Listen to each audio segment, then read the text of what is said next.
भैया कहाँ से आए हैं आप? मेरा नाम मनमोहन तिवारी है और मैं जर्नलिस्ट हूँ। जी। आपको बता दें कि आज 24 फरवरी 2026 को हम जिला अधिकारी बहराइच से मिलने आए थे जी। और शांतिपूर्ण ढंग से हम अपने कुछ पत्रकार साथियों के साथ यहाँ एक ज्ञापन देने आए थे। जी। जैसा कि जनपद बहराइच की बात की जाए तो जी। जनपद बहराइच ही नहीं अपितु हर जगह जी। जो पत्रकार सही खबरें चला रहा है, जो पत्रकार ऐसे कृत्यों को उजागर कर रहा है जिसमें कुछ अधिकारी कर्मचारी संलिप्त रहते हैं, अगर उनकी खबर चलती है तो पत्रकार को नाजायज फर्जी मुकदमों में फंसा दिया जाता है। मामला ये है कि जनपद बहराइच के थाना सुजौली क्षेत्र में अभी एक फर्जी एफआईआर हुई है, मेरे ऊपर हुई है। और वो जो एफआईआर हुई है उसमें दिखाया गया है कि एक धार्मिक स्थल पे मैंने लोगों को भड़काया है कि ड्रोन उड़ रहा है, आप लोग भागिए, चोरी जो भी है ये प्रकरण रखा गया, जिसमें मेरे ऊपर सुजौली पुलिस ने जो एफआईआर की है उस एफआईआर में चार्जशीट भी दाखिल कर दी है। उस चार्जशीट के अकॉर्डिंग जो पुलिस ने दिखाया है कि मैं वहाँ मौजूद था, मैंने ये कृत्य किया, तो ये गलत है।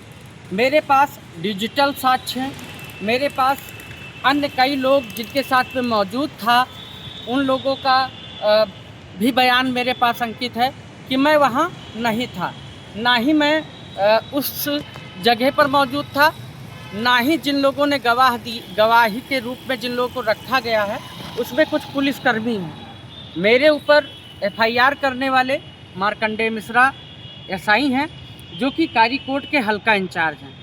इनकी मैंने एक चोरी की खबर चलाई थी। चोरी की खबर मैंने ही नहीं, मुझसे पहले कई पत्रकारों ने चलाई थी। इस वजह से इन्होंने अपने हल्के में होने के कारण एक रंजिश मानी। दूसरी, प्रकाश चंद्र शर्मा जो कि थाना प्रभारी है, मैंने इनकी कई खबरें चलाई, लकड़ी की आदि कई, और मेरे ऊपर जानलेवा हमला हुआ था, मैंने उसका भी वीडियो वायरल किया था, जिसको लेकर के प्रकाश चंद्र शर्मा थाना प्रभारी भी मुझसे नाराज़ थे, चिढ़े हुए थे, व्यक्तिगत रूप से मुझे अपना दुश्मन समझते हैं। तीसरे, सुमित कुमार जी, जिनसे वो भी एसआई हैं, जो अपनी ड्यूटी करके वापस आ रहे थे प्राइवेट वाहन से और मेरे मौखमपुरवा, चफरिया के मौखमपुरवा गांव में मुझसे बहस करने लगे। मैं कवरेज के दौरान वहां कवरेज कर रहा था, उसी दौरान ये अपनी गाड़ी से उतरे और तू बे मुझे कहने लगे। तो मैंने उनसे सवाल जब करना चालू किया ऑन कैमरा तो उनके कुछ सहयोगी पुलिसकर्मियों ने मेरा कैमरा छीनने की कोशिश की, मेरे कैमरामैन से। तो मैंने कहा कवरेज के दौरान आप अभद्रता मत कीजिए। और आपको बता दें कि उसी की रंजिश, यानी सुमित कुमार ने जो व्यक्तिगत रूप से मुझसे कहा सुनी हुई, मेरी और सुमित कुमार की जो आपस में कहा सुनी हुई, उसी को लेकर के सुमित कुमार, प्रकाश चंद्र शर्मा और मार्कंडेय मिश्रा ने षड्यंत्र रचकर मेरे ऊपर फर्जी एफआईआर कर दी है। मामला न्यायालय में है, मुझे न्यायालय पर पूरा भरोसा है और मैं माननीय न्यायालय से अपने बचाव के लिए सारे सबूत और गवाह रखूँगा। लेकिन पुलिस जो मेरे ऊपर दबाव बना रही है, मेरी स्वतंत्रता का हनन कर रही है। आए दिन मुझे धमकाया जाता है कि तुम अगर कोई खबर चलाओगे या तुम मेरे खिलाफ कहीं ज्ञापन दोगे, मेरी एप्लीकेशन दोगे, तो हम तुमको अन्य धाराओं में अन्य फर्जी तरीके से फंसा देंगे, तुमको गुंडा बना देंगे, तुमको जिला बदर कर देंगे, तुमको हम जान से मरवा देंगे, तुम्हारा इनकाउंटर कर देंगे। मतलब कई तरीके से वो हमको धमकाते हैं। इस वजह से शुरुआत में हम ज्ञापन नहीं दे पाए, क्योंकि उस समय जांच जो करनी थी वो पुलिस को ही करनी थी। एफआईआर पुलिस कर रही है, जांच अधिकारी वो है जिससे मेरी कहा सुनी होती है। एफआईआर प्रकाश चंद्र शर्मा के माध्यम से करवाई जाती है। तो जब पूरा रोल पुलिस ही निभा रही है तो हम किससे जाके कहें। इसलिए मैंने अपने कुछ पत्रकार साथियों के साथ आज जिला अधिकारी बहराइच अक्षय जी से मिलने आए थे। माननीय जिला अधिकारी हमारे डिस्ट्रिक्ट के मुखिया महोदय से हम मिलने आए थे, उनसे हम अपनी बात रखते। और ये बात रखने में मुझे विलम्ब इसलिए हुआ क्योंकि मेरे पास सारे साक्ष्य थे।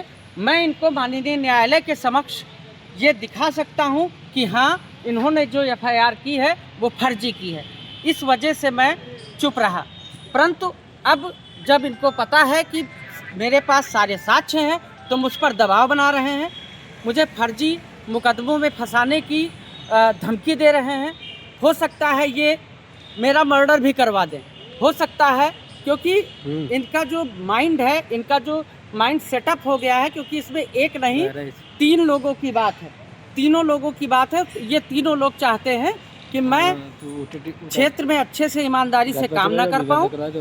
ये मेरे अधिकारों का तो हनन कर ही रहे हैं, साथ में मुझे मानसिक रूप से, शारीरिक रूप से और आर्थिक रूप से, तीनों तरीके से ये मुझे परेशान कर रहे हैं। इन्हीं के कृत्य से, इन्हीं की धमकियों से मेरे पिताजी परेशान हैं। उनको दिमागी टेंशन हो गई, और जब मेरे पिताजी की दिमागी हालत ख़राब हुई, मेरे पिताजी की तबीयत काफ़ी बिगड़ी, तब मैं आज इस जिला अधिकारी बहराइच के पास में आया हूँ।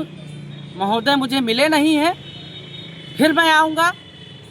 जब महोदय मिलेंगे मैं उन्हीं के हाथ में अपनी समस्या को दूंगा। हालांकि न्यायालय पे मुझे पूरा भरोसा है, और आगे भी हम चाहेंगे कि हमारे जो पत्रकार साथी जिस तरीके से आज हमारा सहयोग कर रहे हैं, आगे भी करें। और सरकार से अपील है कि पत्रकारों की जांच क्षेत्रीय थाने से ना कराकर अन्य थानों से कराई जाए, क्योंकि पुलिस ही FIR लिख रही है, पुलिस ही तहरीर दे रही है, पुलिस ही विवेचना कर रही है, और उसी थाने की कर रही है। तो ये गलत है। कहीं ना कहीं मुझे रोकने के लिए पुलिस ने जो कृत्य किया है, इसका जवाब माननीय न्यायालय में मैं उनको दूंगा। जिस तरीके से उन्होंने मेरे साथ कृत्य किया है, अन्य किसी पत्रकार के साथ ना करें, इसलिए मैं आवाज़ उठा रहा हूं। और आने वाले समय में एक बड़ा आंदोलन होगा। अभी तो सिर्फ एक छोटा मोटा ज्ञापन देने में अपनी समस्या रखने आया था, लेकिन आगे मैं कई पत्रकारों के साथ में मुख्यमंत्री जी के यहाँ भी जाऊँगा और उन्हें भी ज्ञापन सौंपूँगा। जिलाधिकारी महोदय मिले नहीं हैं, इसलिए मैंने ज्ञापन नहीं दिया है, और इसे मैं ऑनलाइन शिकायत के थ्रू माननीय जिलाधिकारी, माननीय मुख्यमंत्री, माननीय IG और DIG, मैं सभी के पास ऑनलाइन शिकायत करूंगा।